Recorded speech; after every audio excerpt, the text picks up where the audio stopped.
তো গাইজ, পুরীতে আমরা অনেকবারই গেছি। বিভিন্ন রকমের সাইটে বিভিন্ন রকমেরই হোটেলে আমরা থেকে এসেছি। এবার যে রুমটি বুক করেছিলাম ওই রুমটিতে আমরা আগেও থেকে এসেছিলাম। এখন পুরীতে রুম ভাড়া আগের থেকে 3 গুণ বেড়ে গেছে। এই রুমটি আমরা বুক করেছিলাম পুরীতে 3 দিনের জন্য।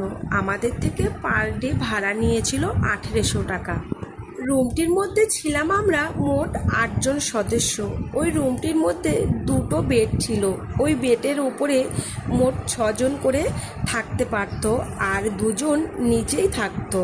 তো রুমটি কিন্তু বেশ বড় ছিল, সেই কারণেই আমরা ওই রুমটি নিয়েছিলাম। আর ওই রুমের মধ্যে রান্না থাকা খাওয়ার ব্যবস্থা ভালো ছিল, সেই কারণেই নিয়েছিলাম। আর ওয়াশরুমটাও বেশ ভালো ছিল।